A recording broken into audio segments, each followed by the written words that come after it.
नमस्कार साथियों, आज के एपिसोड में बात करेंगे भारत और रूस के डिफेंस पार्टनरशिप के बारे में और उससे जुड़ी एक बड़ी अपडेट के बारे में। जो Su-400 ट्रायम्फ मिसाइल सिस्टम है रशिया का, वो अगले साल तक इंडिया को दिया जाएगा। ऐसी बात अभी हाल में रशियन अथॉरिटीज ने कंफर्म करी है।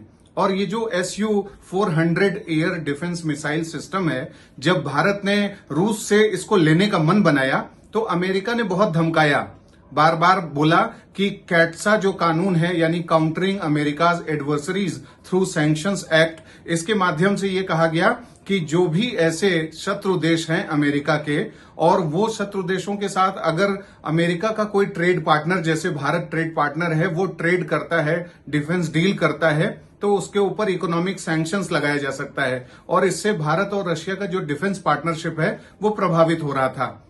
लेकिन भारत ने तय किया इन सब चीजों का प्रभाव नहीं पड़ने दिया जाएगा और हम रशिया के साथ अपने डिफेंस पार्टनरशिप को मजबूत करेंगे।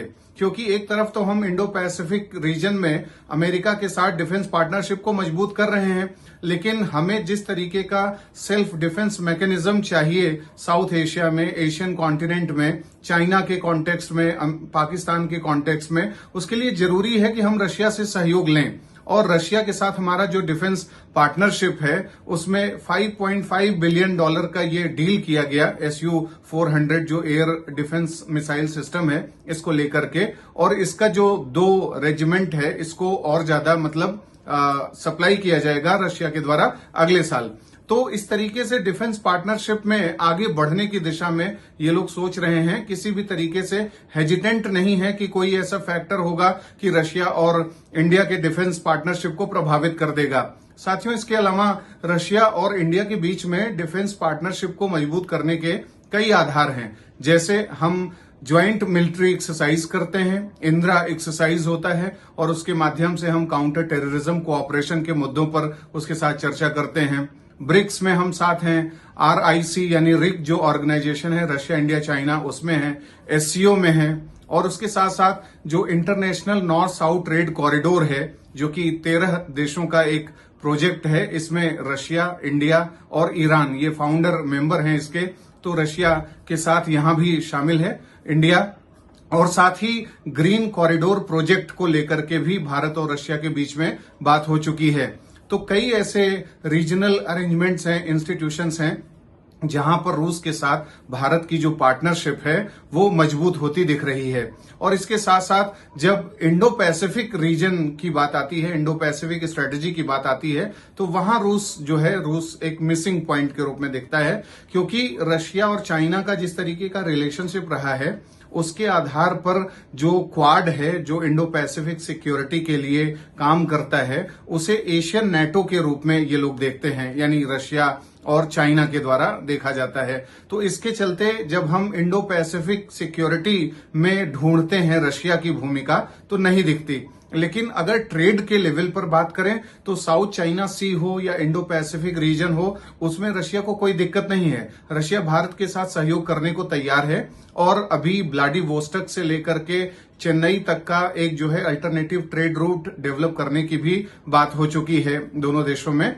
तो इस तरीके से डिफेंस पार्टनरशिप को मजबूती देना ये तो इनके लक्ष्यों में शामिल है ही। उसके साथ साथ अपने ढेर सारे जो डायमेंशंस हैं, मतलब एरियाज ऑफ कोऑपरेशन हैं, उसको भी और ज्यादा कैटर करने की कोशिश कर रहे हैं। स्पेस सेक्टर में मजबूत साथी हैं, गगनयान हो, वीनस मिशन हो इंडिया का, या और भी जो ऐसे स्पेस प्रोजेक्ट्स हैं, उन सब में रशिया हमें मदद कर रहा है। और उसके साथ साथ अगर हम सिविल न्यूक्लियर कोऑपरेशन के फील्ड की बात करें तो लंबे समय से हमें कुडनकुलम एटॉमिक पावर प्लांट में रशिया मदद कर रहा है, न्यूक्लियर टेक्नोलॉजी देता है, न्यूक्लियर फ्यूल देता है, न्यूक्लियर जो रिएक्टर्स हैं, न्यूक्लियर इक्विपमेंट्स हैं, वो सब प्रदान करता है। और इसके चलते हम नाभिकीय ऊर्जा का उत्पादन करने में सक्षम हो पाते हैं। और ये रशिया का एक बहुत बड़ा स्ट्रेटेजिक पार्टनरशिप होने की निशानी है। 2000 में स्ट्रेटेजिक पार्टनरशिप एग्रीमेंट रशिया के साथ हुआ था।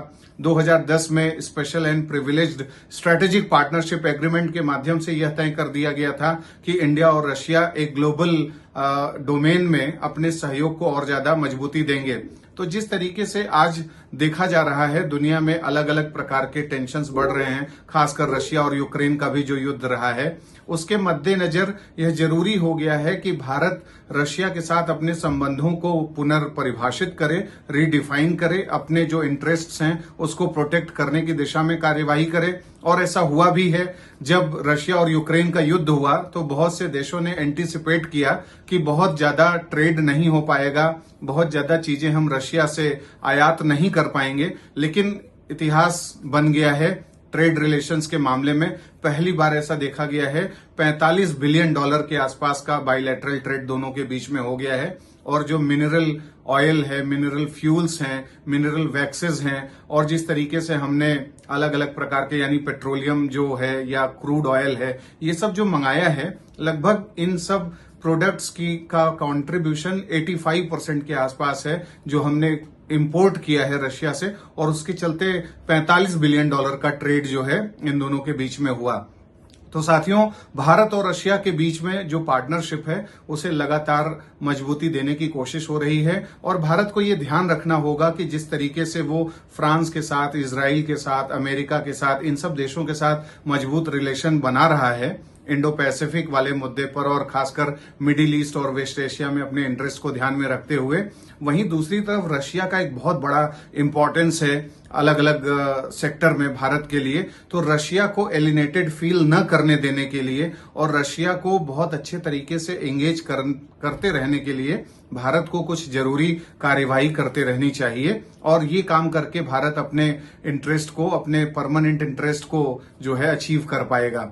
तो साथियों, इंडिया और रशिया के रिलेशनशिप को जो एक नई मजबूती हाल के समय में मिली है, इस पर आपका क्या विचार है? आप अपने मत कमेंट बॉक्स में हमें बता सकते हैं। अगले कार्यक्रम में जल्द ही मिलेंगे। इजाजत दीजिए। नमस्कार।